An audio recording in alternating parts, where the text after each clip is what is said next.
Et bonjour, nous voilà partis pour ce 5e tuto qui va être la mise en situation directe avec l'accueil d'un nouveau patient et donc la création d'un nouveau traitement.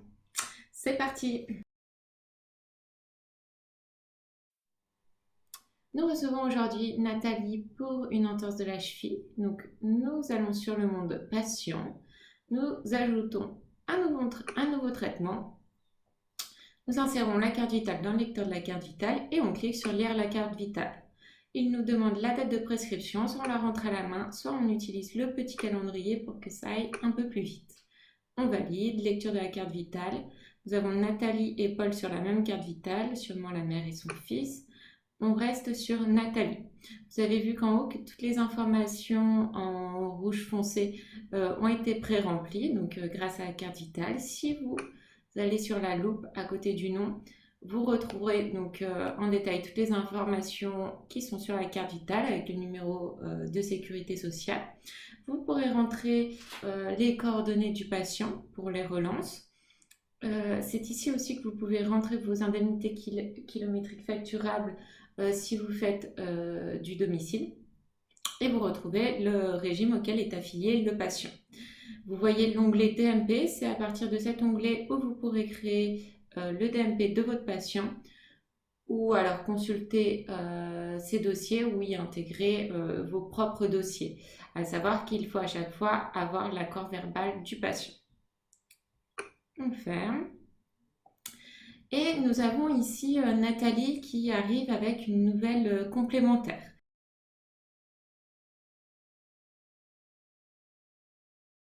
Alors si on doit changer la complémentaire, car elle est différente que celle inscrite sur la carte vitale, on va sur la petite loupe, on retrouve la fiche complémentaire, on fait autre action, ôter, changer la complémentaire du bénéficiaire. On recherche la complémentaire par numéro AMC pour être sûr de ne pas se tromper.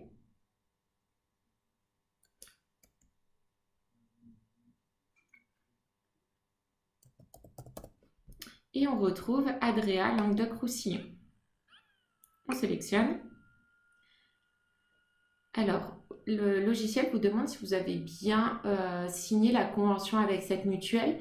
Donc, en général, vous allez, comme dit dans le tuto numéro 3, sur le portail Inter-AMC, pour rappel, pour vous conventionner avec à peu près 95% des mutuelles.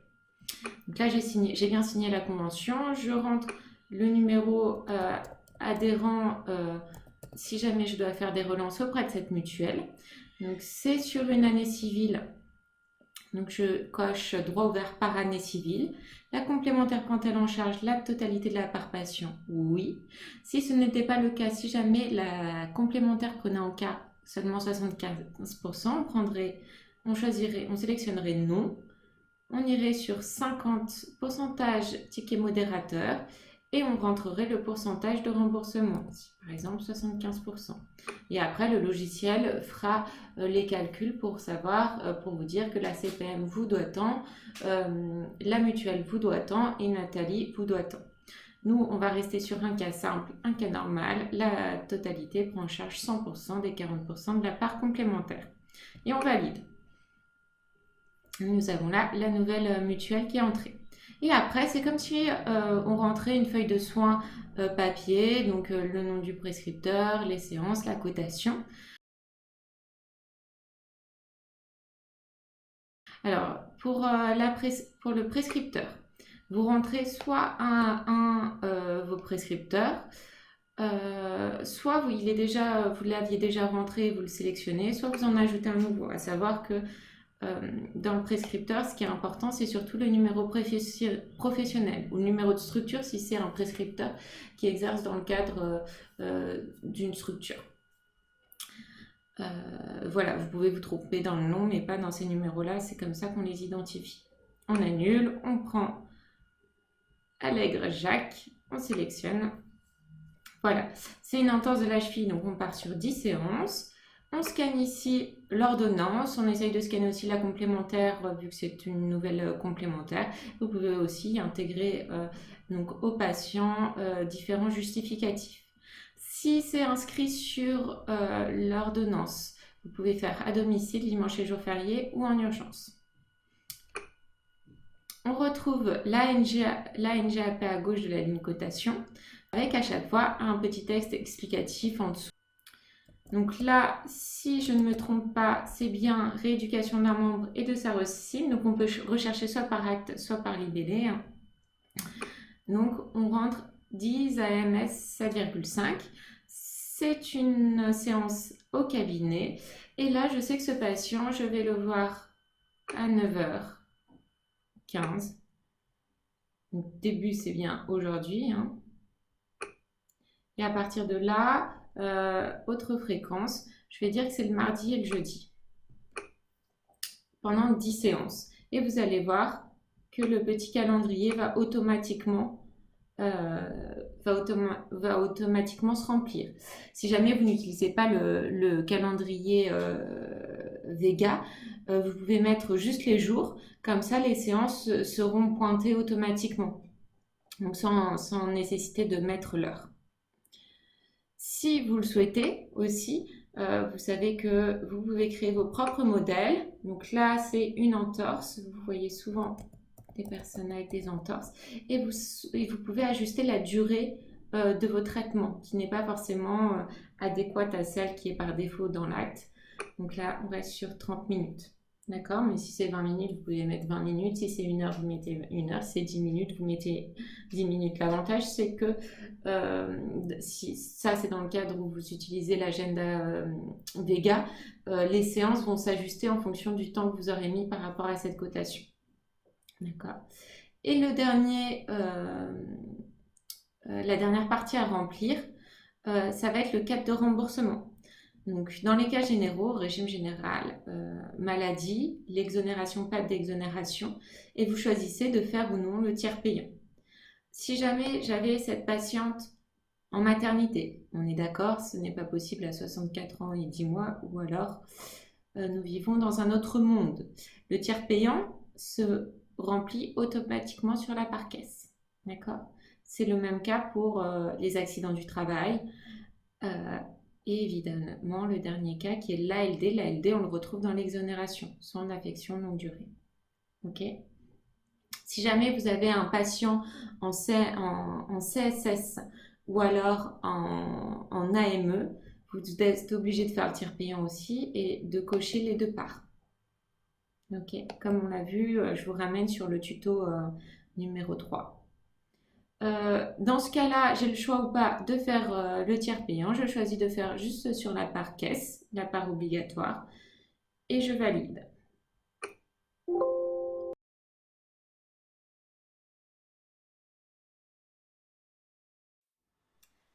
Donc, nous avons fait la séance avec Nathalie Desmaux et nous allons la facturer à la fin de la séance. C'est très simple, on vérifie qu'on est bien sur sa ligne avec la ligne de son traitement. Et on va tout simplement sur facturer. Il y a ici 4 types de facturation, à savoir que pour percevoir les aides à la modernisation et l'informatisation du cabinet, il est important de sélectionner l'une des 2 premières options, c'est-à-dire que la facturation se fait en mode sécurisé, rend compte de la carte vitale et de la carte CPS au cabinet, ou la deuxième option, c'est quand vous faites du domicile, vous chargez la facture.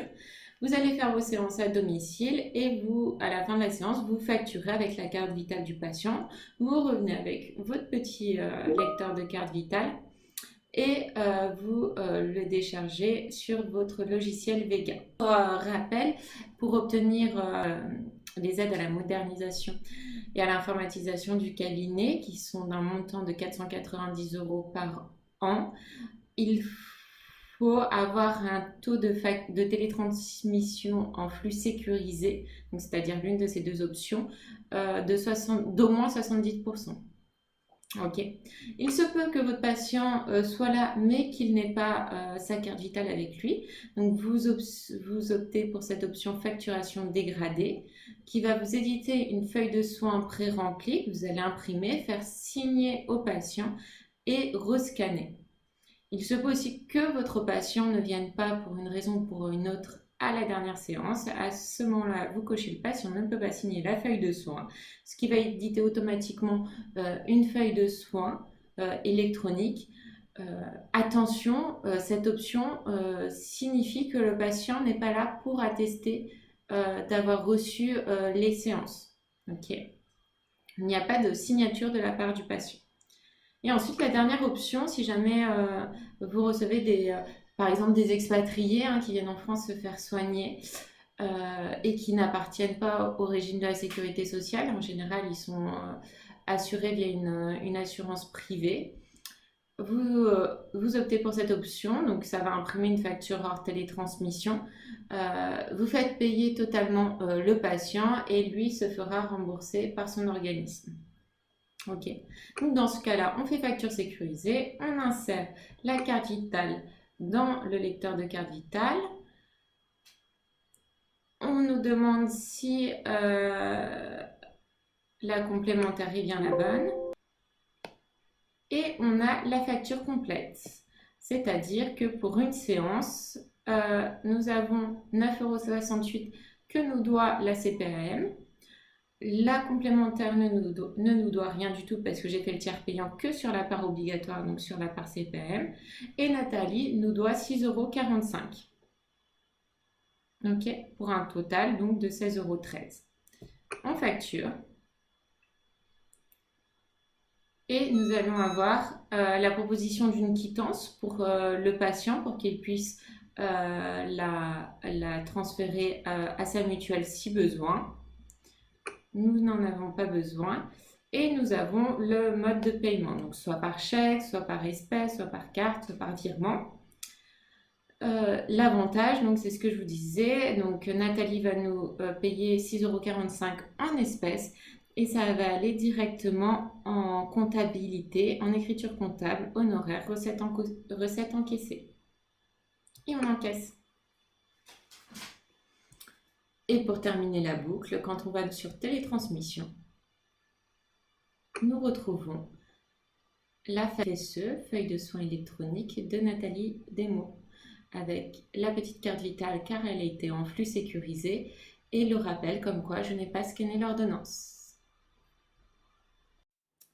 Et voilà, ce dernier tuto est terminé. J'espère que ça a été clair. J'espère que cet ensemble de tutos vous a permis d'apprendre et surtout d'appréhender cette nouvelle vie qui est la vie professionnelle avec plus de sérénité, en tout cas pour tout ce qui est partie informatique et télétransmission. N'hésitez pas, vous pouvez nous joindre sur Facebook à Valentine Vega ou alors par mail à valentine@vega-du6logiciel.fr. Je vous souhaite une bonne soutenance de mémoire et beaucoup d'épanouissement dans cette nouvelle vie professionnelle. Merci beaucoup, au revoir.